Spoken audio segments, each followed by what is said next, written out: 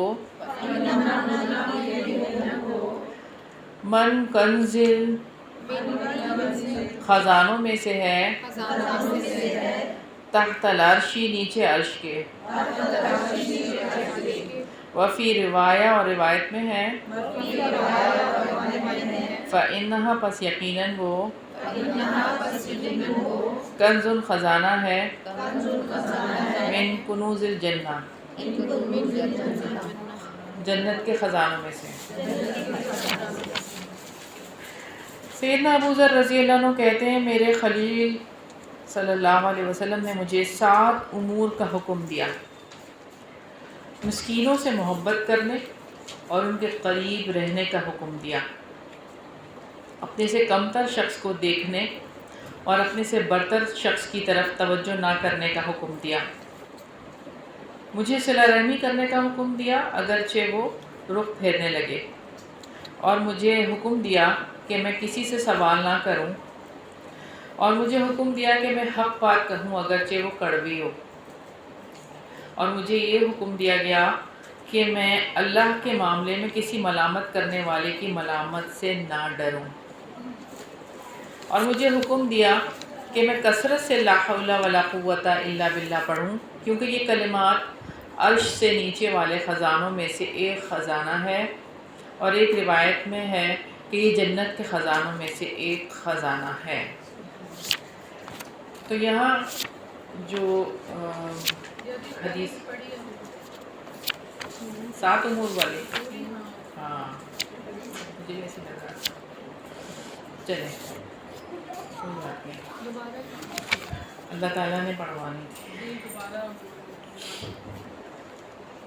جی تو یہاں جو سب سے پہلی بات ہے نا وہ مسکین سے محبت اور اس سے قربت ہے۔ اصل میں یہ سیکھنے والی چیزیں ہیں، لوگ عام طور پر جن کی محبت چاہتے ہیں مختلف، کس کی محبت چاہتے ہیں؟ بڑے لوگوں کی، ہے نا، ایسے ہی ہے نا، ایسی مجلسیں چاہتے ہیں، اور مسکنت کی بات ہے نا، اگر سچے اسلام کو دیکھنا چاہتے ہیں تو جن کے پاس مال نہیں ہے ان کے دل میں کیا کیفیت ہے اس کو دیکھنا ہے، اور مسکینوں سے محبت اصل میں یہ ریاضت والا معاملہ ہے۔ اس کو کیسے ممکن بنائیں؟ سہولیات اصل میں انسان کے مزاج کو خراب کر دیتی ہیں، جتنی زیادہ سہولیات میں رہتے ہیں۔ آپ کو شاید یاد ہو کہ پہلے اسکولز میں ایسا ہوتا تھا، اسکاؤٹس ہوتے تھے، اسکاؤٹس میں بچے کیمپنگ کرتے تھے، اور اس طرح سے وہ یعنی ان چیزوں کے عادی ہو، مطلب ان کو بھی ایکسپیرینس کرتے تھے کہ ایسی جگہوں پہ رہنا اور اس طرح سے ٹریول کرنا اور یہ سارا کچھ، مگر اب ایسا کچھ نہیں ہے۔ تو یہی وہ چیز ہے جو انسان کو سب سے زیادہ سیدھے راستے پر قائم رکھتی ہے۔ صدقہ خیرات کرنا، اپنے سے کمتر شخص کو دیکھنا اور اپنے سے برتر پر توجہ نہ کرنا، مال کے معاملے میں اپنے سے نیچے دیکھیں جو اپنے سے نیچے ہیں تو شکر گزاری کا جذبہ پیدا ہوتا ہے۔ جو رشتہ دار بھلا معاملہ کرے اس کے ساتھ تو سبھی بھلا کرتے ہیں، لیکن اگر کوئی رشتہ کاٹ رہا ہو یا اس صحیح رشتے کو نبھا رہا نہ ہو تو اس کے ساتھ جوڑنا اصل میں بڑی نیکی ہے۔ تو یہاں پر یہ بات ہے، سوال کرنے کی وجہ سے انسان اپنے اللہ سے سوال نہیں کرتا، توکل ختم ہو جاتا ہے۔ یعنی جب ہاتھ پھیلاتے ہیں دوسروں سے مانگتے ہیں تو کیا ہوتا ہے کہ اللہ تعالیٰ کے ساتھ توکل ختم ہو جاتا ہے۔ تو جو شخص یہاں پر حق بات کہنے کی جو بات ہے، حق کہتا ہے اسے مخالفت سہنی پڑتی ہے، کڑوا ہو، یعنی اگر اس کے بارے میں بھی یہ بات ہو تو فوراً اس کو وہ بات تسلیم کرنی چاہیے، چاہے وہ کڑوی ہو۔ نتیجہ نکلتا ہے اس چیز سے کہ اس کو دیکھنا چاہیے، یہاں پہ یہ جو بات ہے کسی ملامت کرنے والے کی ملامت سے نہیں ڈرنا، یہ حق بات کہنی ہے، اور کوئی ملامت کرتا ہے حق سے روگردانی جو ہے وہ نہیں کرنی، چاہے اس میں آپ ہی کیوں نہ آ رہے ہو۔ اس کو ذرا یہ ایکسپلین کر دی، ملامت کرنے والا کون ہوتا ہے؟ یعنی آپ کو دین سے روک رہے ہیں، اور آپ کی مخالفت ہو رہی ہے، اور پیغام کو پہنچا رہے ہیں، آپ دعوت کا کام کر رہے ہیں، لیکن آپ پر ایک انگلی، یعنی ایک انگلی نہیں اٹھتی بلکہ کئی انگلیاں اٹھتی ہیں، اس کو تو دیکھو یہ حجاب کرنے لگ گئی ہے، اور 900 چوہے کھا کے بلی حج کو چلی، اور اس طرح کے جملے سننے کو ملتے ہیں جب آپ یعنی اس چیز پر عمل کرنے لگتے ہیں، تو یہ ملامتیں تو ہیں اور کیا ہیں۔ اور پھر یہ کہ ابھی سے یعنی دین کے ادارے میں اگر بیٹی کو بھیج دیا مثال کے طور پر الہدیٰ یا النور میں آپ نے ایڈمیشن کرا دیا، وہاں بھیج دیا ہے، اور اس کی کوئی فکر ہی نہیں ہے، اور اس کو تو کیا پڑھانا چاہیے تھا، اس کو تو یہ تعلیم دلانی چاہیے، یعنی یہ کیا چیز ہے؟ سب سے پہلی جو چیز آتی ہے نا وہ یہی، اور اسی کے اوپر انگلیاں اٹھتی ہیں۔ نماز کوئی لمبی پڑھ رہا ہے، ہاں، نماز کے حوالے سے بھی یہ باتیں ہیں کہ یہ بڑی حاجن ہو گئی ہیں، اور ان کی نمازیں دیکھو۔ اپنے عمل کو صحیح رکھنا چاہیے دوسری چیزیں، بالکل۔ لیکن تو یہاں پہ یہ جو بات ہے نا کہ ملامت کرنے والے کی ملامت سے جو ہے نہیں ڈرنا چاہیے، کس بات کا ڈر ہے؟ اور آج سب سے زیادہ جو ایشو ہے حجاب پر ہی ہے، اور کسی کو کوئی تکلیف نہیں ہوتی ہے مگر اسی پہ ہی ہوتا ہے کہ حجاب۔ ٹیررسٹ کا آج کل ہاں اسٹیمپ لگ گئی ہے، جو ہاں، حجاب کرے گا ایسا ہی ہوتا ہے۔ ایکسٹریمسٹ ہے وہ۔ ہاں، ایکسٹریمسٹ کا لیبل لگ جاتا ہے۔ آخری بات جو ہے وہ لا حول ولا قوت الا باللہ کی ہے، تو یقین دل کے اندر اترتا ہے جب یعنی یہ چیز آپ کا ذکر جو ہے یہ والا آپ جب پڑھتے ہیں، اور یہ کہ یہ جنت کے خزانوں میں سے خزانہ ہے، تو بس بات یہ ہے کہ اصل میں دین کا علم سیکھنے اور سکھانے کی بات ہے کہ آپ نے یہ کام کرنا ہے، باتیں تو سننی ہی پڑتی ہیں، اس میں ایسی کوئی بات نہیں ہے۔ اس سے نا بہت تعلق باللہ مضبوط ہوتا ہے، لا حول ولا قوت الا باللہ، بالکل۔ لیکن یہ آپ پڑھ کے دیکھیں نا اس کی تسبیح، اور منٹوں میں ایک تسبیح پڑھی جاتی ہے، کوئی دیکھ مگر اس کو پڑھ کے عمل نہ چھوڑ دیں، بس اس کے اوپر اکتفا نہ کر لیں صرف۔ لیکن اللہ تعالیٰ کے ساتھ تعلق بنتا ہے، ہاں جی بالکل۔ مضبوط ہوتا ہے۔ اچھا، یہ جنت کے خزانوں میں سے ایک خزانہ ہے، اس کا مطلب یہ کہ گھر میں مال و دولت آنا شروع ہو جاتا ہے، پھر اس کی تسبیح کرنی شروع کر دو۔ اصل میں خزانہ جو ہے نا وہ ایمان ہے، کہ میں آپ کو بات بتاؤں، دنیا کا مال کوئی خزانہ ہے؟ ابھی انسان گیا، مال کدھر جاتا ہے؟ وارثوں کے پاس، وصیت جو ہوتی ہے اس کے پاس، اس کے ساتھ کچھ جاتا ہے۔ مال خزانہ نہیں ہے، خزانہ ایمان ہے۔ اور وہ جو اصحاب کہف تھے وہ اپنا کیا بچانے گئے تھے غار میں؟ ایمان ہی تو بچانے گئے تھے اپنا۔ اصل چیز تو ایمان ہے، ایمان ہے تو ہی ہمیں جنت ملے گی، ایمان نہیں ہے تو جنت کیا ملے گی؟ جنت میں جو نیکیوں کے خزانے کہاں ہیں، اور نیکیاں تو یہ چیز ہے، اصل میں کمائی یہ والی چیز کرنی ہے، تو یہ خزانہ ہے۔ اور لا حول ولا قوت الا باللہ کو اگر آپ دیکھیں تو نہیں، اپنا یہ اظہار ہے نا کہ میں کچھ بھی نہیں ہوں، نہ مجھ میں برائی سے بچنے کی طاقت ہے، قوت ہے، نہ ہی نیکی کرنے کی طاقت ہے، سوائے اللہ کے، سوائے اللہ کے۔ اور اللہ تعالیٰ کرواتے ہیں. برائی سے بھی اللہ تعالیٰ بچنے کی توفیق دیتے ہیں اور نیکی بھی اللہ تعالیٰ کرنے کی توفیق دیتے ہیں. قلب میں شرک کی نفی بھی کی جاتی ہے. جی ہاں جی بالکل بالکل شرک کی نفی ہے کسی کے اوپر مسبب الاسباب کی طرف نظر. اسی لیے اللہ کو یہ اتنا پسند ہے. جیسے ڈپریشن کے لیے بھی یہ تسبیح پڑھنی چاہیے. ہاں یہ والی بات بھی ہم نے دیکھی تھی پہلے. اگلی حدیث دیکھتے ہیں انبیاء کی عاجزی اور انکساری. عن عبدۃ بن حزن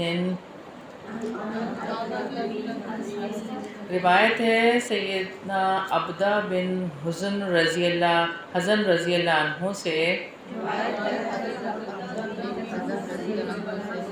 قال انہوں نے کہا تفاخر فخر کرنے لگے آپس میں اہل الابلی اونٹوں والے و اصحاب الشأتی اور بکریوں والے. فقال تو کہا النبی صلی اللہ علیہ وسلم نبی صلی اللہ علیہ وسلم نے بعث مبعوث کیا گیا موسیٰ علیہ السلام کو وہوا اور وہ راعی چرواہے تھے غنم بکریوں کے. وبعث اور مبعوث کیا گیا داؤد علیہ السلام کو وہوا اور وہ راعی چرواہے تھے غنم بکریوں کے. وبعث اور مبعوث کیا گیا انا مجھے وانا اور میں راعی چرواہا تھا غنم بکریوں کا باجیاد مقام اجیاد پر. سیدنا عبدہ بن حزن رضی اللہ عنہ سے روایت ہے کہ اونٹوں والے اور بکریوں والے ایک دوسرے پر فخر کرنے لگے.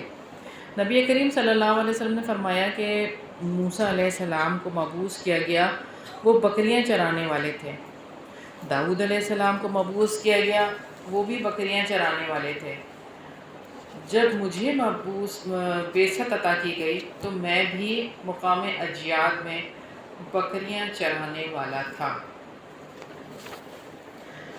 تو انبیاء علیہ السلام کے یہاں پر اخلاص کا تذکرہ ہے کہ وہ خالص تھے بالکل. اور پچھلے انبیاء کی خصوصیات کا جو ذکر کیا اس میں یہ کہ وہ بکریاں چرایا کرتے تھے. اونٹوں کے چرانے والے اپنے آپ کو بڑا ثابت کرنے لگے کہ اونٹ ہیں ان کے پاس. تو آپ صلی اللہ علیہ وسلم نے کیسے اس طرف نشاندہی کی کہ مجھے دیکھو میں نبی ہوں اور میں نے بکریاں چرائی ہیں. یعنی آپ صلی اللہ علیہ وسلم نے اپنی کمزوری کو دوسروں کے سامنے یعنی رکھا کہ میں کمزور انسان ہوں.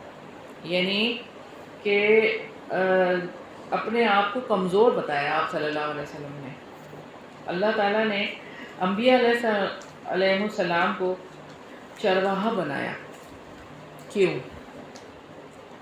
حافظ ابن حجر رحمۃ اللہ علیہ لکھتے ہیں عاجزی اور انکساری پیدا کرنے کے لیے. کیونکہ بکریاں چرانے والے کیا ہوتے ہیں؟ خلوت میں رہتے ہیں. صبر کا کام ہے بہت زیادہ. ہاں خلوت میں رہتے ہیں, وہ اکیلے رہتے ہیں اور وہ اپنے میں ہی مگن رہتے ہیں. کبھی دیکھا ہے بکریاں چرانے والوں کو؟ میں نے کبھی دیکھا اگر کوئی بکریاں چرا رہا ہے تو وہ انتہائی دھوپ میں کھڑا ہوا ہے اور انتہائی موسم ایسا ہے کہ اس وقت آپ وہاں کھڑے ہونا مشقت کا کام ہے.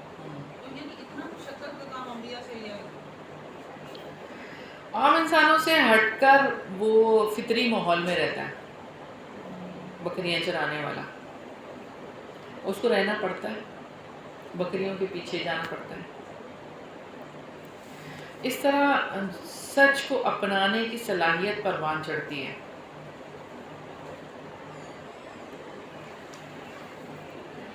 اور دوسری چیز یہ کہ تدبیر اور انتظام سیکھ جاتا ہے.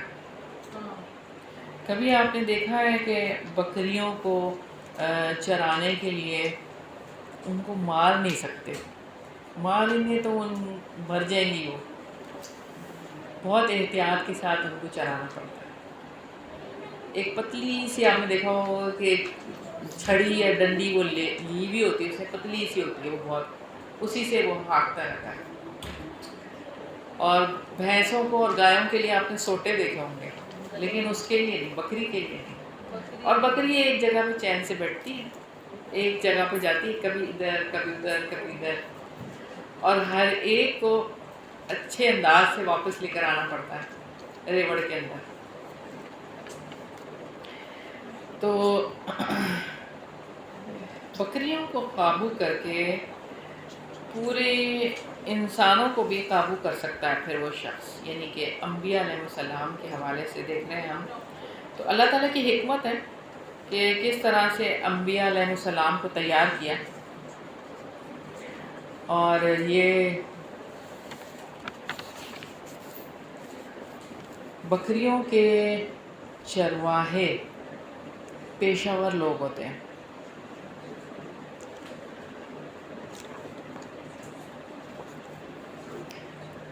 اچھا، اب دیکھیں نا، کوئی درزی ہے، کوئی بڑھئی ہے، یہ پیشہ ہے نا. تو بکریوں کو چرانا بھی ایک پیشہ ہے، یہ بھی سیکھنے کی وہ ہے، اس کو سیکھا جاتا ہے. جیسے کہ یعنی جو چیز طلب کرنی ہے نا، یعنی اللہ تعالیٰ سے اپنے اندر عاجزی پیدا کرنا، تو یہاں اس کی وجہ سے عاجزی پیدا ہوگی، بکریوں کی چرانے کی وجہ سے. اور کتنی انسان کی جو ہے وہ بہترین انداز میں جو ہے وہ تربیت ہوگی. اچھا، یہ مقام اجیاد جو ہے یہ حرم کے بالکل پاس ہی ہے. اچھا، اجیاد مصر باب الاجیاد بھی ہے، اور یعنی وہ ایک وہ مقام ہے جہاں اکثر بکریاں چرتی ہیں. ہاں. پڑھا میں نے. اور یہ بھی بات آپ دیکھ لیں کہ عیش و عشرت میں مست لوگوں کو اللہ تعالیٰ نے منتخب نہیں کیا. یہاں پہ انبیاء علیہ السلام کی جب بات آئی کہ سارے انبیاءوں نے بکریاں چرائی ہیں، بکریاں چرانے والے تھے، بلکہ ایسے لوگوں کو نعمت سے نوازا ہے، نبوت کی نعمت سے، جو بکریاں چرانے والے چرواہے تھے، پیشہ ور لوگ تھے.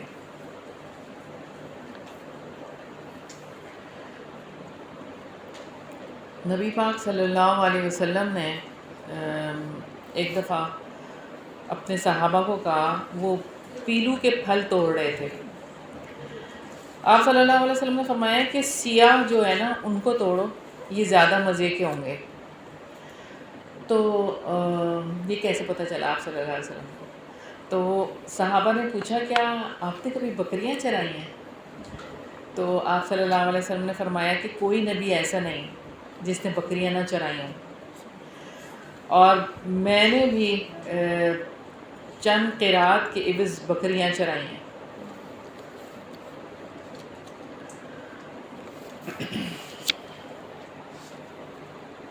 اگلی حدیث دیکھتے ہیں. رسول اللہ صلی اللہ علیہ وسلم کی عاجزی، حدیث نمبر 2479 ہے. عن ابن عباس، روایت ہے ابن عباس رضی اللہ عنہ سے، کان صلی اللہ علیہ وسلم، تھے رسول اللہ صلی اللہ علیہ وسلم، یجلسو بیٹھ جاتے، علی الارض زمین پر، وَيَأْكُلُ اور کھاتے تھے، علی الارض اوپر زمین کے، وَيَعْتَقِلُ اور وہ باندھ کر دھوتے تھے، شعت بکریوں کو، وَيُجِيبُ اور قبول کرتے، دعوت دعوت المملوکی غلام کی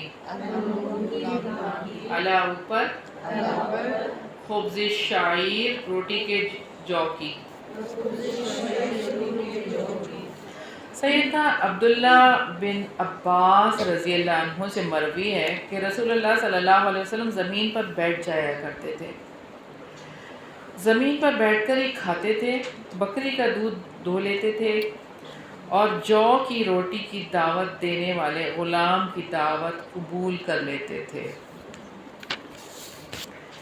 تو یہاں جو بات ہے وہ آپ صلی اللہ علیہ وسلم کی ہے، سرتاج رسل کی بات ہے، خاتم النبیین کی بات ہے. اللہ تعالیٰ کے بعد جن کا مقام ہے ان کی بات ہے. سب سے اہم بات معاشرے کے سب سے کم تر فرد کی دعوت کو قبول کرنا. یہ کون کرتا ہے؟ آج اگر آپ دیکھیں تو بہت کم. اول تو وہ ڈرتے ہی رہتے ہیں کہ دعوت دیں کہ نہ دیں، اور اگر دعوت دے بھی دیں تو قبول کون کرتا ہے؟ کون اٹینڈ کرتا ہے ان کی دعوت؟ تو آج کہاں اکٹھے ہونا پسند کرتے ہیں لوگ؟ 5 اسٹار ہوٹل میں. ان کے پاس سے دعوت آ جائے تو وہاں چلے جاتے. غریبوں کی دعوت کون قبول کرتا ہے؟ تو دعوت قبول کرنے والوں کو جب دعوت ملے تو قبول کر کے عیب جوئی نہیں کرنی چاہیے. یعنی یہ کیا بنا دیا ہے، یہ کیسے کھاتے ہیں یہ لوگ، یہ کیا کرتے ہیں. مطلب یہ جو کی روٹی کی دعوت آپ سوچیں ذرا، وہ قبول کرتے تھے اور خوش دلی کے ساتھ قبول کرنا چاہیے، کیونکہ یہ نبی پاک صلی اللہ علیہ وسلم کی سنت ہے کہ ہاں زمین پر بیٹھ کے کھانا. یہ کون کرتا ہے آج؟ مجھے بتائیں. بہت کم لوگ ہیں جو زمین پہ بیٹھ کے کھاتے ہیں. کبھی تو بیٹھ کر کھانا چاہیے نا. دیکھیں ہم دوسروں کے طرز ڈنرز کو جو ہے وہ مناتے رہتے ہیں. بفے ڈنر ہو رہا ہے تو وہ کینڈل ڈنر ہو رہا ہے تو فلاں ڈنر ہم کر رہے ہیں، فلاں کھانا. مطلب ایک کرنے والے کرتے ہیں تو کبھی فرشی بچھونا کر کے بھی ایک ڈنر یا ایک کھانا ہونا چاہیے نا گھر والوں کے لیے کہ آج ہمارا فرشی کھانا ہے. ہاں تو یہ کریں، سنت کو رواج دیں. ہماری امی کھانا بناتی تھی نا تو پیڑیاں ہوتی تھی ہمارے گھر میں، تو ہم سب لوگ ان پیڑیوں پہ بیٹھے ہوتے تھے اور وہیں پہ یعنی کہ کھانا وہیں پہ پکڑا وہیں پہ کھانا کھا جا رہا ہے. یہ نہیں کہ یہاں کچن پہلے تو ہوتا تھا آج وہیں کھاتے تھے. اب وہ چیزیں ختم ہو گئی ہیں. وہیں آج بھی وہ کرتے ہیں، دسترخوان بچھاتے ہیں. ہاں بہت سارے گھرانے ہیں. کہیں بھی جائیں نا کسی بھائیوں کی طرف بہنوں کی طرف تو ادھر بھی ان کو کہتے ہیں کہ زمین پہ دسترخوان بچھائیں اور بیٹھ جائیں. ادھر ہی بیٹھ کے کھاتے جو فرش پہ بیٹھنا، فرش پہ بیٹھنا. ایک یہ کہ اوپر بچھا لیں آپ، چٹائی بچھا کے اوپر بیٹھ کے دسترخوان بچھا کے اوپر پلنگ پہ یا کسی بھی جگہ پہ اونچی جگہ پہ. لیکن فرش پہ بیٹھ کے جو کھانا ہے نا اس میں جو آپ کی انا ہے نا وہ ختم ہو جاتی ہے. کھانا بھی سیدھا معدے میں جاتا ہے ہاں اس طریقے سے اچھے طریقے سے کھایا جاتا ہے، ہضم ہو جاتا ہے صحیح طریقے سے.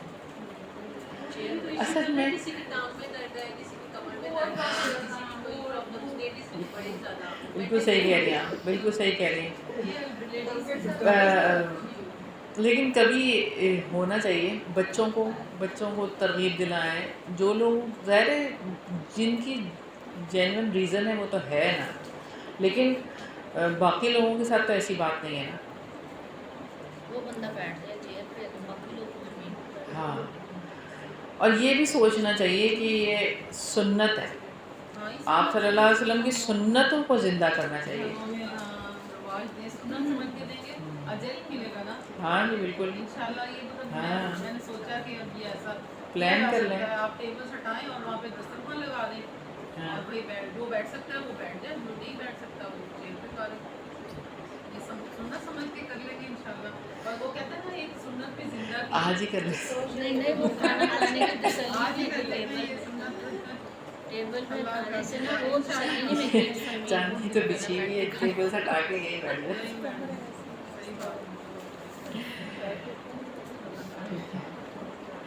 ٹھیک ہے, اور کیا, فوراً پڑھ کے عمل کرنا چاہیے.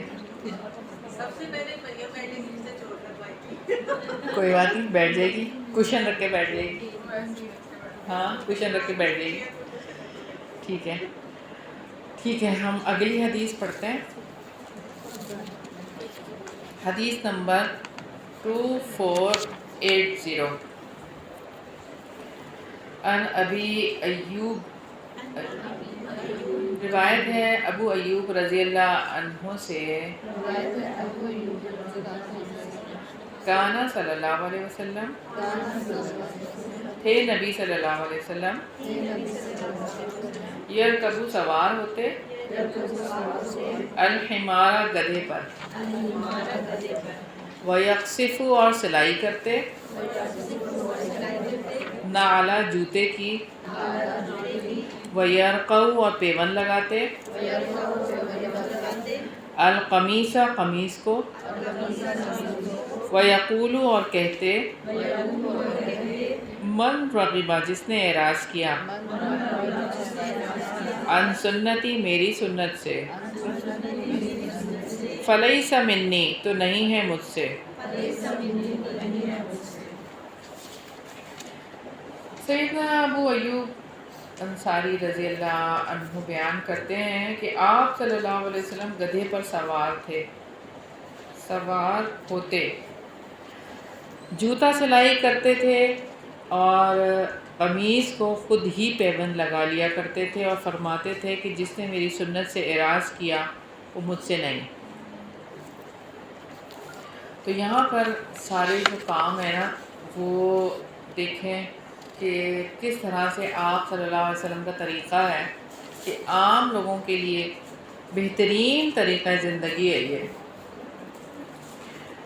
کہ جس نے آپ صلی اللہ علیہ وسلم نے فرمایا میرے طریقے سے بے رغبتی اختیار کی وہ مجھ سے نہیں ہے. یعنی اگر آپ کی سنت پر عمل نہ کیا جائے تو کتنا بدنصیب ہے وہ شخص, اور اگر سنتوں پر عمل کریں تو کتنی آسان ہو جائے زندگی, کوئی مشکلات نہیں, کوئی تکلیفات نہیں, پاک زندگی. تو ایسے امور کو سر انجام دینے والا آدمی تکبر سے پاک ہو جاتا ہے. اپنے جوتے سلائی کرنا, جوتے ہاتھ میں پکڑے جائیں گے نا پھر, اور پھر یہ کہ کس طرح سے گدھے پر بیٹھنا معمولی سی چیز ہوتی ہے نا, معمولی سا سواری ہوتی ہے نا گدھا.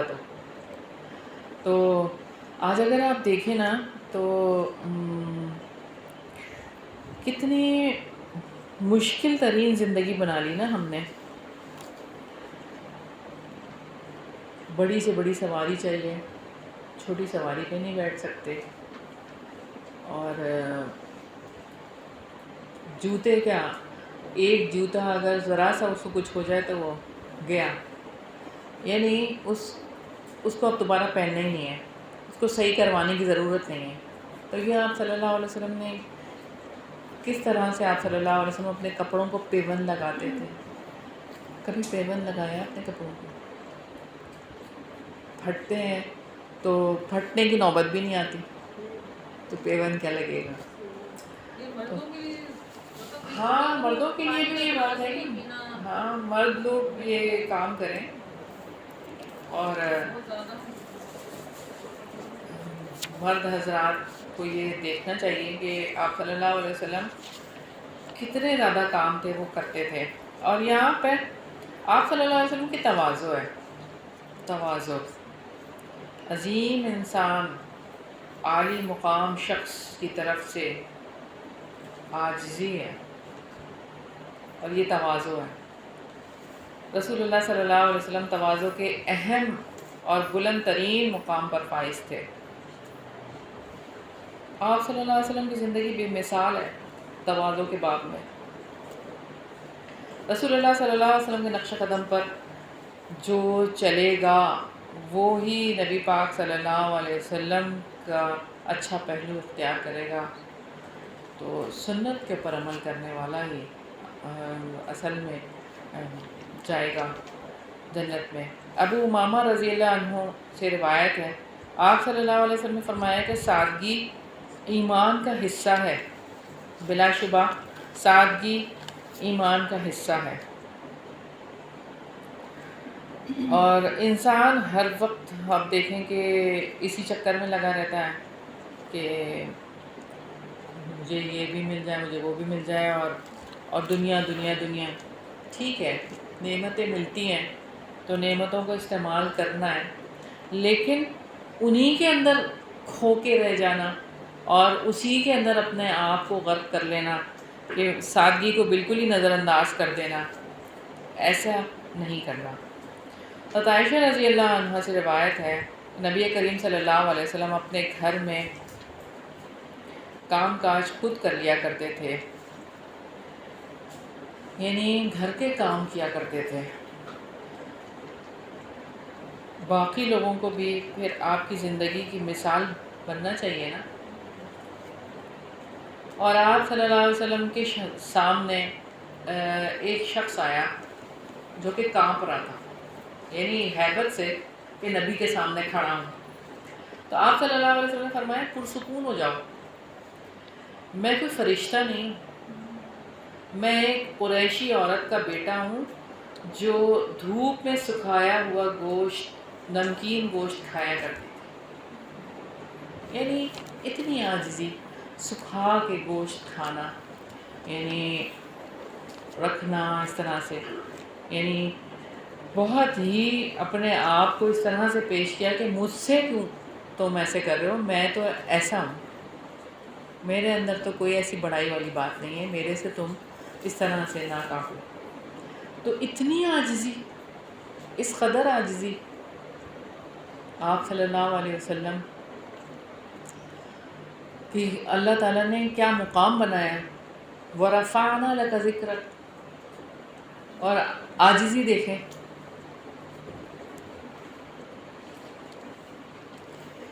آپ سسٹم کے لباس پہ پیمنٹ لگی ہوگی. ہاں. وہ ایک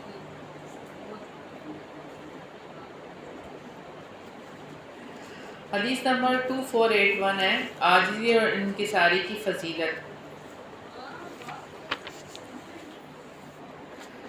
ان ابی ہریرہ،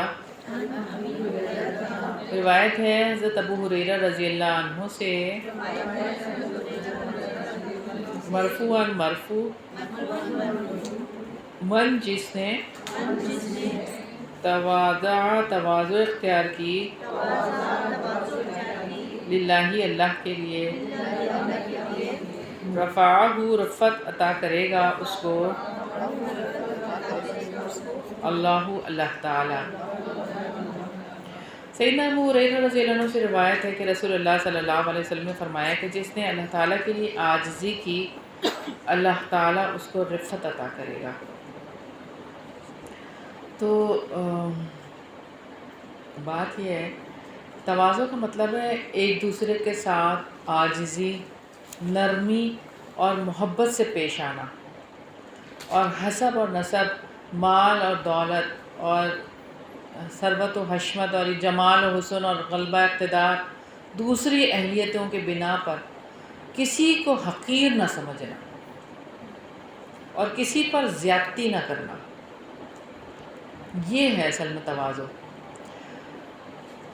اگر اللہ تعالیٰ نے کسی کو عالی مرتبت بنایا ہے تو اس پر اسے اللہ تعالیٰ کا شکر ادا کرنا چاہیے، نہ کہ اس کی وجہ سے اللہ تعالیٰ کی مخلوق کی بے توقیری کرے یا اس پر ظلم و زیادتی کرنا شروع کر دے، یا کہے کہ میرے پاس تو یہ ہے اور اس کے پاس تو کچھ ہے نہیں، اور اس بیس پہ ایک عاجزی مطلب آپ کے مزاج میں ہی ایک چیز ہے کہ آپ بہت ہمبل ہوئی کہ آپ، لیکن آپ کے ایک رہن سہن میں عاجزی آتی ہے، جس سادگی جس کا نام ہے.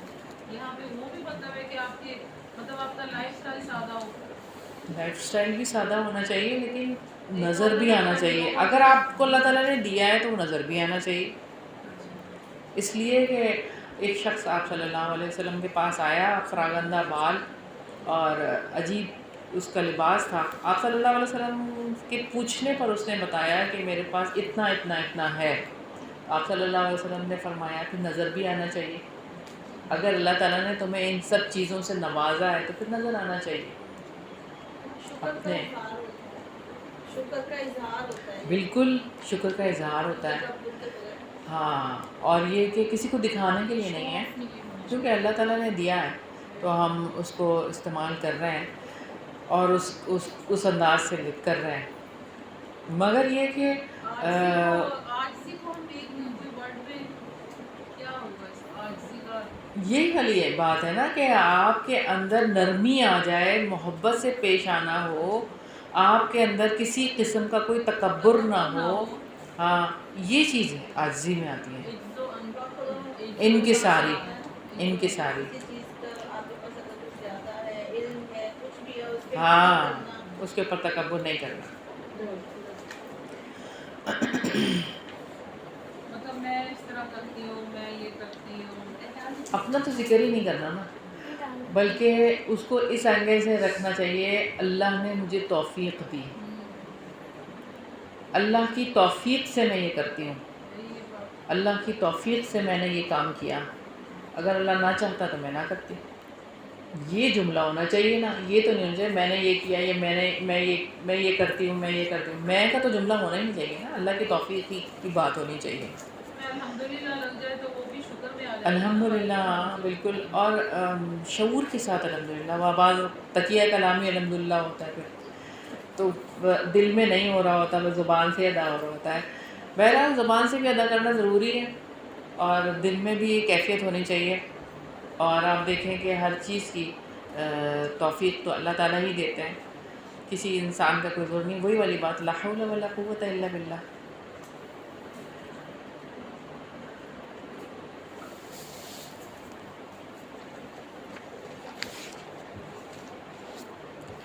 تو بس بات یہ ہے کہ اللہ تعالیٰ نے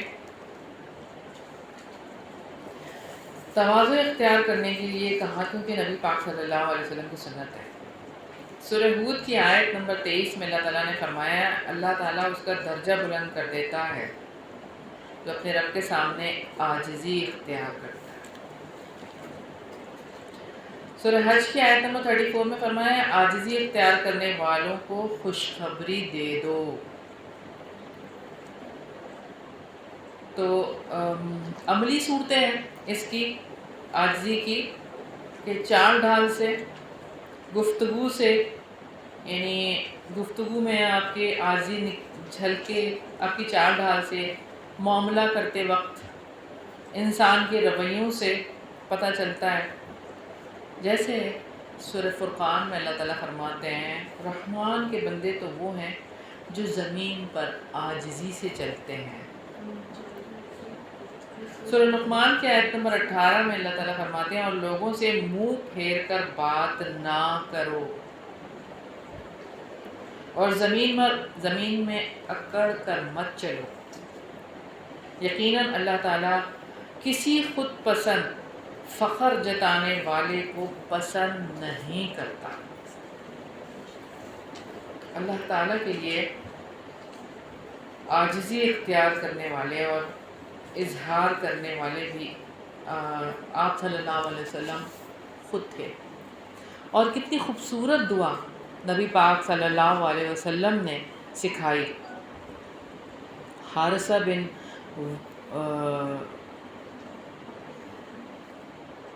وہ دوسری دعا ہے، ٹھیک ہے. ایک اور دعا ہے وہ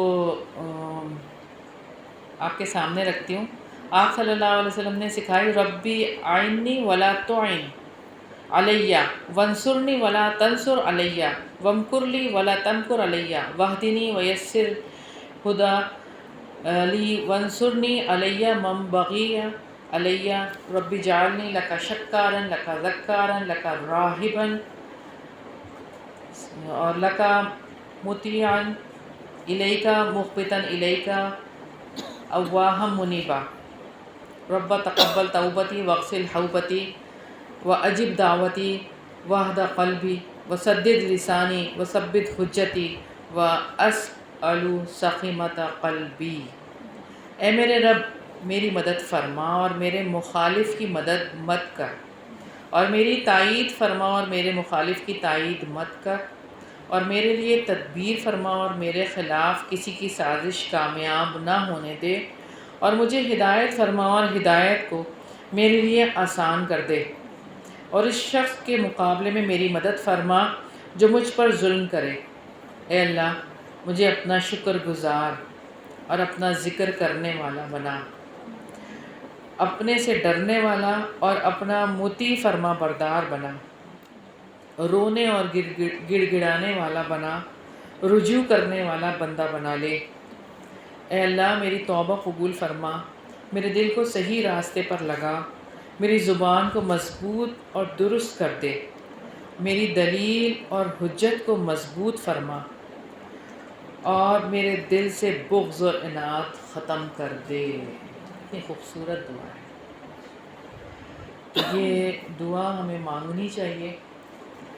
حارثہ بن وہب رسول اللہ صلی اللہ علیہ وسلم کو انہوں نے فرماتے ہوئے سنا کہ آپ صلی اللہ علیہ وسلم نے فرمایا کہ میں تمہیں جنتیوں کی خبر نہ دوں؟ صحابہ نے پوچھا کہ جی ضرور۔ تو آپ صلی اللہ علیہ وسلم نے فرمایا اگر وہ قسم کھا لیں، وہ کمزور لوگ اگر قسم کھا لیں تو اللہ تعالیٰ پوری کر دیتے ہیں۔ تو جنتی کون ہے؟ کمزور، یعنی ابھی ہم دیکھ رہے تھے عاجزی کی بات۔ اور جہنمیوں کی خبر کے حوالے سے آپ صلی اللہ علیہ وسلم نے فرمایا کہ ہر اترانے والا شخص سرکش، بخیل، تنخو، متکبر،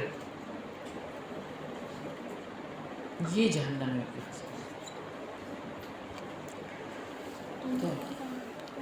تنخو یعنی اکھڑ مزاج، عجیب، کسی کی جو ہے نا وہ بد کلامی جسے کہیں آپ، تنخو۔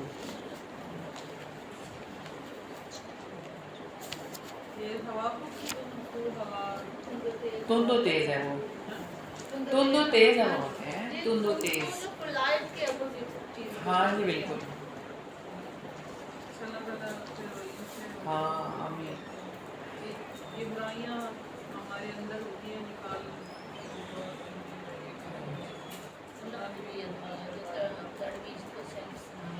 اگلی حدیث ہم دیکھتے ہیں، حدیث نمبر 24۔ آج تو ساری عاجزی کی باتیں ہیں۔ اللہ تعالیٰ ہمارے اندر پیدا کر دینا۔ اللہ تعالیٰ چاہتے یہی ہیں کہ بارش برس رہی ہے اور اتنی نرمی والا موسم ہے، سختی ختم ہو گئی ہے، سورج ختم ہو گیا ہے، تو عاجزی اپنے اندر بھی، نرمی اپنے اندر بھی پیدا کریں۔ جی ہاں، بھی ایک بات پوچھوں، جیسے لوگ نا مطلب اس چیز پہ بہت اس کو as a sign of pride feel کرتے ہیں، فخر بہت محسوس کرتے ہیں بتاتے ہوئے کہ ہماری اولاد مطلب کوئی ڈاکٹر بن گیا، انجینئر بن گیا، وہاں سے پڑھ رہا ہے۔ اس چیزوں کو بہت زیادہ ایک اس سے بھی عاجزی بھی ختم ہوتی ہے کہ کسی کو بہت مال مل گیا تو اب وہ وہاں اتنی زمینیں لے لی، یعنی کہ اس طرح آپ کے سامنے ایسی کوئی ڈسکشن ہو رہی ہو تو کیا اس میں کیا کس طرح سے پارٹیسپیٹ کرنا چاہیے؟ اس میں یہ کہنا چاہیے اللہ تعالیٰ آپ کو برکت دے، اللہ تعالیٰ نے آپ کو ان چیزوں سے نوازا ہے، اللہ تعالیٰ اس سے بڑا کام لے لے۔ اگر ڈاکٹر بنایا تو اللہ تعالیٰ اس سے بہت بڑا کام لے لے، اسلام کی خدمت لے لے۔ اور کوئی فخر کر رہا ہے تو اس کا معاملہ ہے، وہ کرنے نہیں تو آپ اس کو ڈائیورٹ کر دیں نا، اس کی بات کو کسی اور اینگل میں لے کے چلے جائیں نا۔ میں یہ پوچھنا چاہ رہی تھی کہ وہاں پر آپ اپنا کیا کردار ادا کر سکتے ہیں؟ آپ اللہ کی طرف لے کے جائیں گے سب کو۔ دائی کا تو کردار ہی ہر جگہ پہ یہی ہوتا ہے کہ وہ جہاں پہ بیٹھتا ہے وہ اللہ سے ہی جوڑتا ہے لوگوں کو، خود بھی جڑا رہتا ہے اور جوڑتا بھی اللہ سے ہی ہے۔ ایک انسان دنیا میں بہت کامیاب ہے لیکن تعلق باللہ دیکھنے کو کہیں نظر نہیں آ رہا۔ دنیا میں کامیابی کو کیا کہتے ہیں آپ؟ مطلب کامیابی کا تصور کیا ہے ہمارے پاس؟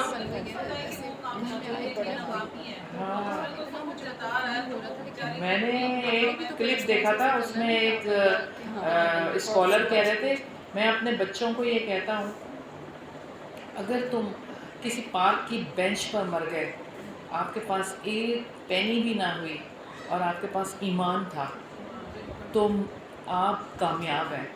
اور اگر آپ ملینئر بن گئے، آپ پریزیڈنٹ بن گئے، آپ فلاں بن گئے، آپ راکٹ کو لانچ کرنے والے بن گئے، آپ ناسا کے ہیڈ بن گئے، جو بھی بن گئے آپ، لیکن آپ کے پاس ایمان نہیں ہے تو آپ نل ہیں، آپ کچھ بھی نہیں، آپ زیرو ہیں.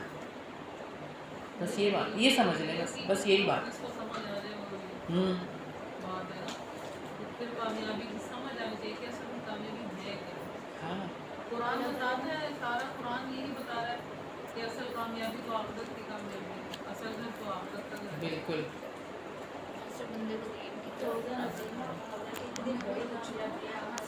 محبت سے، پیار سے، پیروائی سے اس کو کہیں گے یہ دین بھی تھوڑا بہت سیکھے. آپ کے پاس اتنی اللہ نے نعمتیں دی ہیں، یہ بھی نعمت حاصل کریں، اس کے بغیر یہ نعمتیں بیکار ہیں. اگلی حدیث دیکھتے ہیں، عاجزی اور انکساری اختیار کرنا. حدیث نمبر 2482 ان ایاز بن حمار، روایت ہے ایاز بن حمار رضی اللہ عنہ سے عن النبی صلی اللہ علیہ وسلم، نبی صلی اللہ علیہ وسلم سے، انہ یقیناً وہ، خطبہم خطبہ دیا انہوں نے، فقال تو فرمایا، ان اللہ یقیناً اللہ تعالیٰ نے، اوحا وحی کی، الیہ طرف میرے، ان یہ کہ تواضع اختیار کرو، حتیٰ یہاں تک کہ لا یفخر نہ فخر کرے، احد کوئی ایک، علی احد اوپر کسی ایک کے، ولا یبغی اور نہ ظلم کرے، احد کوئی ایک، علی احد کسی ایک پر. سیدنا ایاز بن حمار رضی اللہ عنہ سے روایت ہے کہ نبی کریم صلی اللہ علیہ وسلم لوگوں کو خطبہ دیا لوگوں کو، اور اس میں فرمایا کہ بے شک اللہ تعالیٰ نے میری طرف وحی کی ہے کہ تم تواضع اختیار کرو اور کوئی کسی پر فخر کرے نہ ظلم. تو یہاں ہم دیکھتے ہیں کہ تواضع اختیار کرنی ہے، فخر نہیں کرنا اور ظلم بھی نہیں کرنا.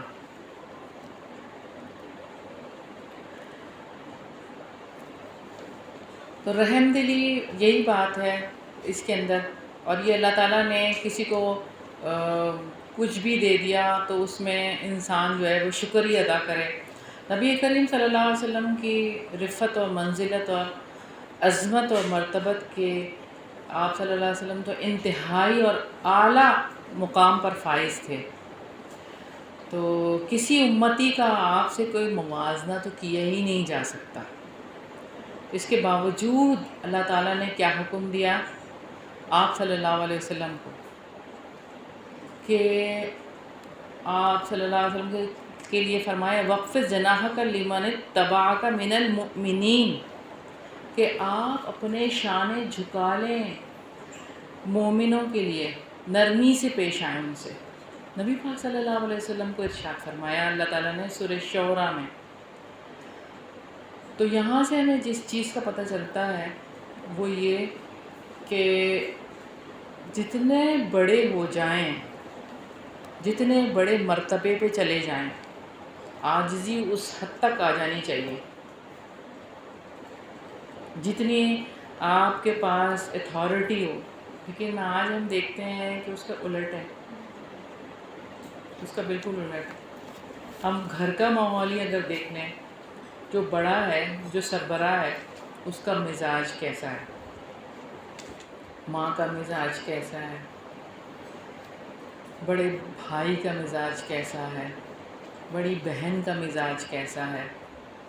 اس کو تو عاجزی کا پیکر ہونا چاہیے، اپنے سے چھوٹوں کے ساتھ کس طرح سے بیہیو کرنا چاہیے. تو ہم سب کو رول ماڈل بننے کی ضرورت ہے، اور میرا تو خیال ہے کہ ہم اپنے گھر والوں کے ساتھ یہ والی آیت شیئر کریں سورہ شعراء کی، وَاخْفِضْ جَنَاحَكَ لِمَنِ اتَّبَعَكَ مِنَ الْمُؤْمِنِينَ۔ خصوصاً ماؤں کو تو ضرور اپنے چھوٹے بچوں کے لیے دیکھنا چاہیے کہ جو ابھی 10 سال کے بھی نہیں ہوئے، کہ ان کے ساتھ ان کا رویہ کیسا ہوتا ہے۔ ذرا سی غلطی پر کتنی ڈانٹ اور کتنی مار۔ بہرحال ہمیں نبی پاک صلی اللہ علیہ وسلم کی پیروی کرنی چاہیے، جیسے کہ اللہ تعالیٰ نے حکم دیا، اور ہم اگر چاہتے ہیں کہ نبی پاک صلی اللہ علیہ وسلم کو فالو کریں تو جیسے کہ اللہ تعالیٰ نے کہا لَقَدْ كَانَ لَكُمْ فِي رَسُولِ اللَّهِ أُسْوَةٌ حَسَنَةٌ۔ اگلی حدیث ہے عاجزی اور انکساری کی علامتیں، حدیث نمبر 2483 عن ابی ہریرہ، روایت ہے ابو ہریرہ رضی اللہ عنہ سے، قال قال رسول اللہ صلی اللہ علیہ وسلم، کہا انہوں نے، فرمایا رسول اللہ صلی اللہ علیہ وسلم نے، ماں نہیں استکبرا تکبر کرنے والا، من اکلا جو کھانا کھائے، معاہو ساتھ، خادمہ اس کا خادم، وراکبہ اور سواری کرے، الحمار گدھے پر، بالاسواق بازاروں میں، واعتقل اور باندھے، شأت بکری کو، فحلبہا پھر دودھ دوہے اس کا۔ سیدنا ابو ہریرہ رضی اللہ عنہ بیان کرتے ہیں کہ رسول اللہ صلی اللہ علیہ وسلم نے فرمایا کہ وہ شخص متکبر نہیں ہے جس کے ساتھ اس کے خادم نے کھانا کھایا اور وہ بازاروں میں گدھے پر سوار ہوا اور بکری کی ٹانگوں کو باندھ کر اس کو دوہا۔ یہاں پر آپ صلی اللہ علیہ وسلم نے ترغیب دلائی ہے کہ اگر یہ کام کر لو تو تکبر دور ہو جائے گا، عاجزی میں اضافہ ہو جائے گا۔ کبھی دودھ نکالا ہے بکری کا؟ یہ کرنا چاہیے، ویسے دھونا چاہیے نا، دیکھیں سنت ہے نا، سنت سمجھ کے تو کرنے چاہیے کام۔ ملازموں کو اپنے ساتھ بٹھا ہاں یا مطلب وہ بات ہے جو عام طور پر بالکل بھی مزدوروں غلاموں کے ساتھ بیٹھ کر کھانا کھایا جاتا ہے، کہ کھانا کھایا جاتا ہے۔ دیکھیں یہ تو ایک بات ہے نا، آپ دیکھیں کہ اگر آپ اپنے آرمی کو دیکھتے ہیں، ٹھیک ہے، اپنے آرمی میں یا اپنے نیوی میں، یہاں پر جو کھانے ہوتے ہیں وہ ڈیفرنٹ نہیں ہوتے، آفیسرز کا کھانا الگ ہے اور جو نیچے گریڈ والے ہیں ان کا کھانا الگ ہے، پکتا بھی الگ ہے، میس الگ ہوتا ہے، ساری چیزیں مطلب اگر آپ اس کے مقابلے میں اگر وہاں دیکھیں سعودیہ میں ایک شہزادہ بھی ہوگا نا، اس کے ساتھ سارے بیٹھے ہوں گے، شہزادہ بھی وہیں پر ہی بیٹھ کے کھانا کھا رہا ہوگا۔ تو معاشرے میں یہ بات ختم ہو گئی ہے اور معاشرے کو اسی بات نے ٹکڑوں میں تقسیم کر دیا ہے، اور اللہ تعالیٰ تو چاہتے ہیں کہ انسان ایک ہو جائیں، یعنی انسانیت جسے آپ کہیں، غریب اور مسکین کی دعوت کو قبول نہیں کیا جاتا، اور پھر یہ کہ آپس میں بیٹھ کر غریبوں کی غربت کا مذاق اڑاتے ہیں، چھوٹی سواری پہ سواری نہیں کریں گے، بڑی سواری ہونی چاہیے۔ نبی پاک صلی اللہ علیہ وسلم کا مزاج بالکل مختلف ہے۔ سیدنا انس بن مالک رضی اللہ عنہ سے روایت ہے کہ وہ کہتے ہیں کہ آپ صلی اللہ علیہ وسلم مریضوں کی عیادت کرتے، گدھے پر سوار ہو جایا کرتے، جنازوں میں شرکت کرتے، غریبوں کی دعوت کو قبول کرتے اور بنو قریظہ کی لڑائی کے دن ایسے گدھے پر سوار تھے کہ اس کی لگام کھجور کی چھال کی رسی کی بنی ہوئی تھی اور اس پر زین بھی اسی چھال کی تھی۔ اچھا بچے ہم لوگوں نے ٹانگوں پہ بھی سواری کی ہوئی ہے، جو ٹانگے ہوتے تھے ہم نے اس پہ بھی سواری کی ہوئی ہے۔ مجھے یاد ہے کہ کبھی میں امی کے ساتھ اگر کہیں جاتی تھی اور رکشا پہ بیٹھتے تھے تو بڑا شکر ادا کرتے تھے۔ اب بچے تو رکشے کو وہ تو کہتے ہیں دھکے لگتے ہیں، ان کی سیٹیں نہیں اچھی اور وہ اگر اوپر آئے تو وہ اے سی والی آئے، اگر وہ دوسری آ گئی وہ قبول نہیں ہے۔ ہاں تو کر کر کے منتیں ہم نے عادت بگاڑ دی، دانستہ ہم نے تجھ کو ستمگر کر دیا۔ ہم نے عادت نہیں ڈالی، عادت ہم نے لگژری ماحول دیا ہے اپنے بچوں کو، اے سی کے بغیر والی اوپر اور آپ دیکھیں کہ لگژری ماحول جب آپ دیں گے تو پھر وہی والا حال ہوگا کہ آپ نے پڑھا ہی ہے بنی اسرائیل کا کیا حال ہوا تھا۔ بنی اسرائیل میں جب ان کو اس طرح کا ماحول ملا تھا، منو سلوہ آیا اور سارا کچھ ہی آ گیا ان کے لیے، تو ان کے مزاج ہی بدل گئے تھے۔ جب ان کو کہا گیا کہ جگہ جائیں اور جا کے جنگ کریں تو انہوں نے کہا آپ جائیں اور آپ کرلا جائیں، ہم تو نہیں جائیں گے، ٹھیک ہے نا، کیونکہ ان کو بیٹھے بٹھائے جو مل رہا تھا، اور ہم تو نہیں کریں گے یہ کام، مزاج۔ تو اللہ تعالیٰ نے 40 سال تک ان کو اسی صحرا میں بھٹکاتے رہے اور 40 سال کے بعد وہ نسل ختم ہوئی، دوسری نسل پروان چڑھی، اور ان 40 سالوں میں صحرا میں بھٹکنا آسان ہوتا ہے؟ وہ ماحول کا اثر جو ہوا، وہ جو نئی نسل پروان چڑھی، یوشع بن نون کی سربراہی میں پھر وہ جا کے فتح ہوا۔ بس یہ بات ہے نا کہ سخت جان بنانے کی ضرورت ہے۔ ہماری غلطی ہے نا، ہم نے نہیں بنایا نا، بات تو ساری یہ ہے، ہمیں بنانا چاہیے نا، سمجھا۔ ذرا سا واک نہیں کر سکتے بچے، وہ کہتے ہیں نہیں گاڑی آئے گھر پہ ہی آئے، ہم واک کر کے ادھر بھی نہیں جا سکتے۔ تو یہ بات، پہلے تو آپ دیکھیں کہ میلوں چلتے تھے چھوٹے بچے، اسکول جاتے تھے جب تو چل کے، کہاں اسکول ہوتا تھا، چلتے چلے جا رہے ہیں، چلتے چلے جا رہے ہیں۔ ایسے کیا میں خود یاد ہے کہ گاڑی گھر میں ہوتی تھی، لیکن جب بازار مارکیٹ سامنے جانا ہے تو پیدل جاتی تھی کہ واک ہو جائے، لیکن ہم بچوں کو یہ چیزیں سامنے ہی ہوئی ہیں ان کے سارے۔ لیکن اگر آپ کے پاس کوئی آسائش آ گئی ہے تو وہی بات ہے کہ آج یہاں مطلب بچے بھی بیٹھے ہوئے، بوڑھے بھی بیٹھے ہوئے، سب کو مطلب سیکھنے والی بات ہے کہ آج ہی یہاں سے بھی آتی ہے کہ آپ اپنی آسائشوں کو اپنے اوپر وہ مت کرو، عادت نہ بناؤ۔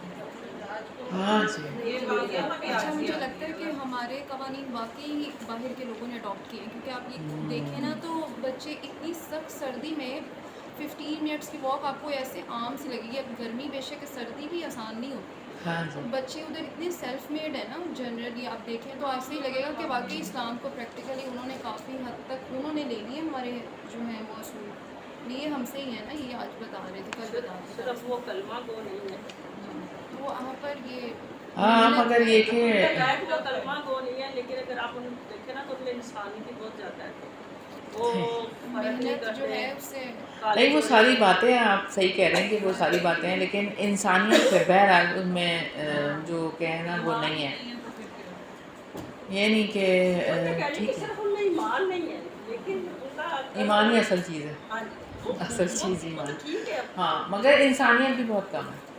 یہ دیکھیں ہاں وہ بظاہر نظر آتی ہے، لیکن ہاں، اگر آپ دیکھیں ان کے اصول تو مگر وہ جو چیزیں بتا رہی ہے نا کہ وہ اس طرح ٹریول کرتے ہیں، اتنا یہ کرتے ہیں، یہ سارا کچھ ہے۔ یہ تو اصل میں ہے۔ یہ بھی ہے نا کہ اب دیکھو باہر کا ماحول یہ دیکھا نا کہ سخت لائف گزارنے، مشقت والی لائف سے کام کرتے ہیں، ہاں بالکل گھروں کا کام آتی ہے۔ دیکھیں جو کرنی ہے، ہم سب کے مسئلہ ہمارے جاب ہوتی ہیں، لیڈیز بھی تھوڑی بہت کرتی ہیں، ہم خود جاتے پیدل نہیں چلے جاتے تھے، ٹانگے پر چلے گئے، اگر بچوں کو نہیں بھیج سکتے، جس طرح کا ماحول ہے آپ کیسے بھیج سکتے؟ کوئی بات نہیں ہے، اب ہم شروع کر لیں نا، وہ ماحول دوبارہ لے آئیں۔ رکشے والے ڈرائیور کوئی بھی ہو، یا اوپر والے ہوں یا ذہن لگوا کر کے حالات دیکھیں، ان کا حالات کا بھی تو قصور ہے نا۔ بچوں سے چھوٹے چھوٹے جیسے بچوں سے چھوٹے چھوٹے سیلف میڈ بنایا جائے نا، اپنے کپڑے آپ نے چینج کیے ہیں تو آپ لانڈری میں ڈالیں، اپنے برتن کھانا کھایا آپ اٹھا لیں، جہاں بیٹھیں اپنی پلیٹ خود دھو لیں. ہاں یہ چھوٹے چھوٹے کام تو ہم بچوں کو سکھا سکتے ہیں. ہاں جی. کیونکہ کل کو پھر تاکہ اللہ نہ کرے کوئی مشکل یہاں وقت پر آئے ہم تو حد تک حقیقت آجزی آتی ہے جی ویسے. اگلی حدیث پڑھ لیتے ہیں. اب پڑھنا ہے آگے. بالکل پڑھ رہے ہیں ہم اس کو حدیث کو تو کمپلیٹ کریں. اچھا ٹھیک. انس رضی اللہ عنہ سے مروی ہے آپ صلی اللہ علیہ وسلم نے ایک پرانے کجاوے پر حج کیا اور آپ صلی اللہ علیہ وسلم نے ایسی چادر اوڑھ رکھی تھی جس کی قیمت 4 درہم کے برابر بھی نہیں تھی، اور آپ صلی اللہ علیہ وسلم نے دعا کی اے اللہ اس حج کو ایسا بنا دے جس میں نہ ریا ہو نہ شہرت. اور جو انسان اللہ تعالیٰ کے لیے کرنا چاہے، لیکن حج اور عمرہ تو اصل میں اللہ کے لیے ہی کرنا ہے. والحج والعمرۃ، یعنی اللہ تعالیٰ نے فرمایا کہ وہ اللہ کے لیے کرو، للہ. تو آج اگر پوچھا جاتا ہے مطلب حج کر کے کوئی آیا ہے تو کس کے ساتھ گئے تھے، کون سا گروپ تھا، حرم کتنے فاصلے پر تھا، ہوٹل کیسا اور تھا؟ کون سا ہاں ہوٹل کیسا تھا. یعنی اگر فاصلہ کم ہوگا تو ظاہر ہے وہ مہنگے ہوٹل ہوتے ہیں اور لوگ بڑے فخر سے بتا رہے ہوتے ہیں. اور پھر یہ کہ 5 اسٹار تھا، 3 اسٹار تھا، 4 اسٹار تھا. مطلب یہ سارے کام کیا ہیں؟ یہ کیا ہے؟ یہ کیا دکھاوا، ریا. یہ کچھ سہولیات بھی انسان دیکھ لیتا ہے اپنی جسمانی کیفیت کے حساب سے، لیکن وہ مطلب لیکن اس کو تذکرہ تو نہیں کرنا چاہیے نا اس طرح سے، اور کھوج گریز بھی نہیں کرنا چاہیے. اگر کوئی پوچھے بھی تو اس کو سرسری سے جواب دے دینا چاہیے، ہاں ٹھیک ہے ایسے ہی تھا. ریا نہیں ہونا چاہیے. اچھا میرے سامنے جیسے آپ کی بات سے یاد آیا نام نہیں لوں گی، کچھ لوگ کر کے آئے عمرہ. تو عمرہ تو سنا نہیں کہ کیسا تھا، جتنی میں نے ہوٹل کی تعریف سنا ہے کھانے کی مطلب، اور آج تک نا ان کو ہوٹل اور کھانا نہیں بولتا. مجھے واقعی وہ لگتا ہے کہ وہاں سے وہ ہوٹل اور کھانا ہی ذہن میں رہ گیا نا. مطلب بات ہاں صحیح کہہ رہی بالکل ہیں. ایسی بات ہے. اور لوگ ایسے کہتے ہیں وہاں کا کھانا کھایا ہے تم نے، اس جگہ میں کھانا کھایا ہے. مطلب یہی تذکرہ ہوتا رہتا ہے. عمرہ پیچھے رہ گیا اور یہاں پہ بھی یہی لوگ کھانے ہاں کھانے اس طرح کے ڈشیں بنا رہے ہیں. بھائی آپ اللہ کو راضی کرنے گئے تھے اور اللہ سے مانگنے گئے تھے تو آپ کھانے کے لیے چلے گئے. بہرحال تو تواضع کو کس طرح سے ہم دیکھتے ہیں کہ صاحب علم اور فضل والا شخص ہے، ٹھیک ہے، اس کے ساتھ تو آپ اس کے لیے تو آپ کر رہے ہیں تواضع، وہ درست ہے. لیکن مال والے شخص کے لیے کھڑے ہو رہے ہیں، مال والے شخص کے لیے آگے جا رہے ہیں یا اس کے لیے سارا کچھ کر رہے ہیں، تو مال والے کو ترجیح دے رہے ہیں، تو اس کا مطلب یہ ہے کہ آپ نے صحیح پہچان نہیں کی کہ کس کے لیے آپ کو تواضع اختیار کرنی چاہیے تھی اور کس کے لیے نہیں کرنی چاہیے تھی. تو جو مال کی وجہ سے ترجیح دے تو اس کا اپنا دل اصل میں دنیا کی محبت میں گرفتار ہے، وہ پاک نہیں ہوا ابھی دنیا کی محبت سے. اور جو اپنے جیسے یا اپنے سے کمتر کے ساتھ جائے اور اس کا سامان اٹھائے یا اس کے ساتھ مل کے کام کروا دے یا کچھ ایسے کر لے تو اصل میں وہ تواضع اختیار کرتا ہے. تو فقراء اور مساکین ضرورت مند لوگوں کے ساتھ اٹھنے بیٹھنے والا شخص ہی تواضع اختیار کرتا ہے. اپنے اسلاف کی مثالیں اگر ہم دیکھیں، سیدنا عمر بن عبدالعزیز رات کے وقت کچھ لکھ رہے تھے تو مہمان آ گیا. تو مہمان جیسے آیا تو وہ چراغ جو تھا وہ کم ہو گیا، بجھ گیا.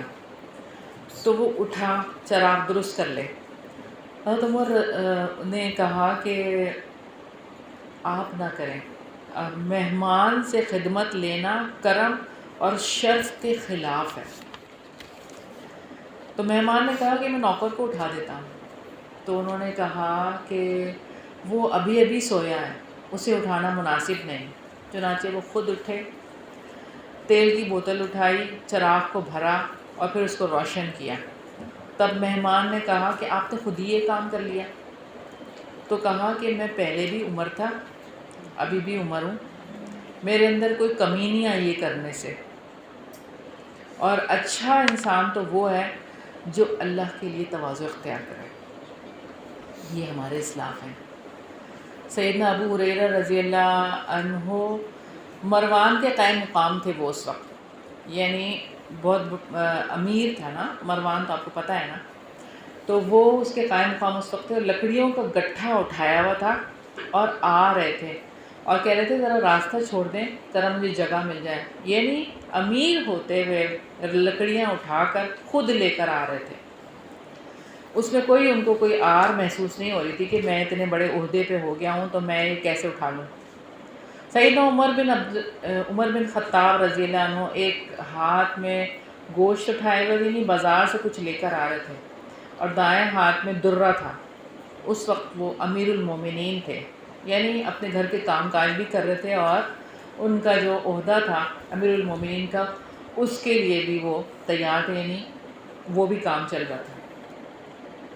سیدنا علی رضی اللہ عنہ نے ایک دن گوشت خریدا اور چادر میں باندھ لیا، ساتھیوں نے کہا ہم اٹھا لیتے ہیں، تو حضرت علی رضی اللہ عنہ نے کہا کہ جن بچوں کو یہ کھانا ہے نا ان کا باپ ہی اٹھا لے تو زیادہ اچھا ہے، کسی کو اٹھانے نہیں دیا۔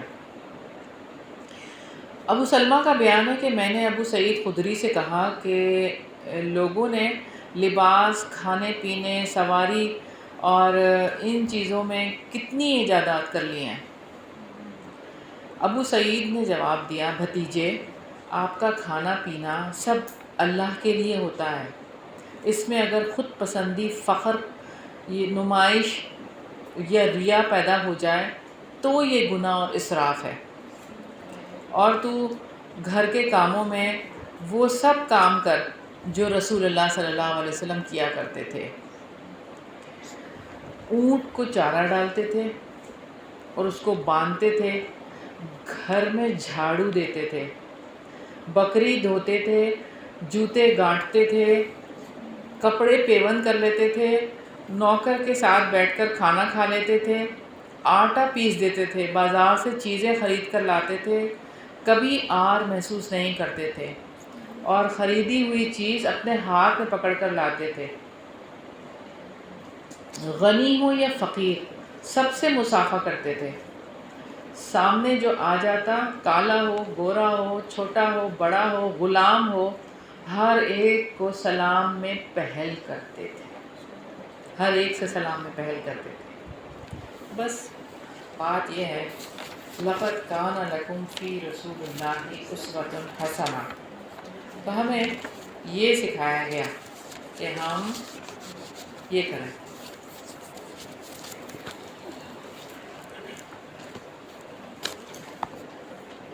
اللہم صلی علی محمد وعلی آل محمد کما صلیت علی ابراہیم وعلی آل ابراہیم انک حمید مجید، اللہم بارک علی محمد وعلی آل محمد کما بارکت علی ابراہیم وعلی آل ابراہیم انک حمید مجید۔ ربنا آتنا فی الدنیا حسنۃ وفی الآخرۃ حسنۃ وقنا عذاب النار۔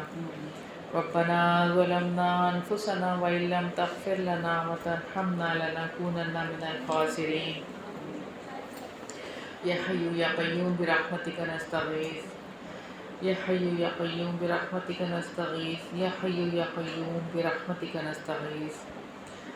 یا الہی یا پاک پروردگار، یا رب العزت، یا رب ذوالجلال والاکرام، جو کچھ بھی ہم نے یہاں پر سیکھا الہی اس کو ہمارے عملوں میں شامل کر دے۔ یا الہی ہمیں صحیح معنوں میں سنتوں پر عمل کرنے والا بنا دے۔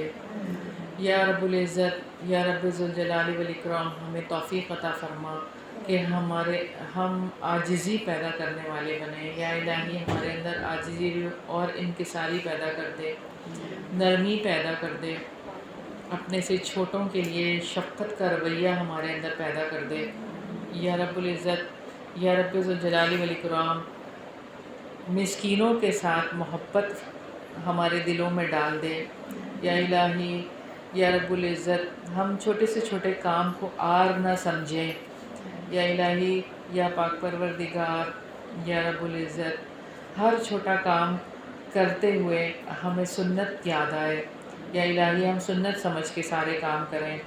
یا الہی، یا پاک پروردگار، ہمیں جنتیوں والے کام کروا دے، یا الہی جہنمیوں والے کاموں سے ہمیں بچا لے۔ یا پاک پروردگار ہمارے دلوں کو صرف اپنے لیے خالص کر لے۔ یا الہی یا پاک پروردگار شرک، ریا، تکبر، بغض، اناد، ان چیزوں سے دل کو ہمارے پاک کر دے۔ یا پاک پروردگار عاجزی، انکساری، رحم دلی، خلوص، یہ ساری چیزیں ہمارے دلوں میں بھر دے۔ یا رب العزت، یا رب ذوالجلال والاکرام، یہاں پر جتنے بھی حاضرین ہیں ان کے دلوں میں جو بھی دعائیں الہی میں نہیں جانتی آپ جانتے ہیں، ان سب کی دعاؤں کو قبول فرما لے۔ یا پاک پروردگار، یا رب العزت، یا رب ذوالجلال والاکرام، ہمارے بہت ہی پیارے جو آپ کے پاس آ گئے ہیں الہی، ان کی مغفرت فرما دے، ان کی بہترین مہمانی کر۔ یا الہی، یا رب العزت، یا رب ذوالجلال والاکرام، ان کے گناہوں کو دھو ڈال۔ یا پاک پروردگار انہیں جنت الفردوس میں اعلیٰ مقام عطا فرما۔ یا رب العزت ہمیں اپنے والدین کے لیے بہترین صدقہ جاریہ بنا دے، ہماری اولادوں کو ہمارے لیے بہترین صدقہ جاریہ بنا دے۔ یا الہی ہمیشہ ہمیشہ اس دین سے جوڑ کر رکھنا۔ یا الہی ہمیشہ قرآن اور سنت کے یا تو طالب علم بنا کے رکھنا یا استاد بنا کے رکھنا۔ یا الہی یا پاک پروردگار، یا رب العزت، یا رب ذوالجلال والاکرام، جو بچے اور بچیاں شادی کے قابل ہیں الہی ان کے نیک صالح جوڑے بنا دے، جلد از جلد ان کی شادیاں کروا دے۔ یا الہی یا پاک پروردگار، یا رب العزت زنا کو مشکل بنا دے، یا الہی نکاح کو آسان کر دے۔ یا الہی یا پاک پروردگار جو بے اولاد ہیں انہیں نیک صالح اولاد عطا فرما، جن کے پاس بیٹیاں انہیں نیک صالح بیٹے عطا فرما۔ یا پاک پروردگار، یا رب العزت سب پر یہاں پر جتنے بھی حاضرین ہیں ان پر، ان کے گھر والوں پر اپنی رحمتیں اور برکتیں نازل فرما۔ یا پاک پروردگار سب کا آنا جانا قبول فرما۔ یا الہی ہر قدم کے بدلے کروڑوں نیکیاں لکھ دے، آخرت کا توشہ بنا دے ہمارے اس عمل کو۔ یا پاک پروردگار جو دعائیں ہم نے مانگی ہیں اور جو دعائیں مانگنے سے رہ گئی ہیں سب کو قبول فرما لے۔ ربنا تقبل منا انک انت السمیع العلیم وتب علینا انک انت التواب الرحیم برحمتک یا ارحم الراحمین۔ الہی آمین، الہی آمین۔ اللہم صلی علی محمد وعلی آل محمد کما صلیت علی ابراہیم وعلی آل ابراہیم انک حمید مجید۔ اللہم بارک علی محمد وعلی آل محمد کما بارکت علی ابراہیم وعلی آل ابراہیم انک حمید مجید۔ سبحانک اللہم و بحمدک نشہد ان لا الہ الا انت نستغفرک و نتوب الیک۔ السلام علیکم ورحمۃ اللہ وبرکاتہ۔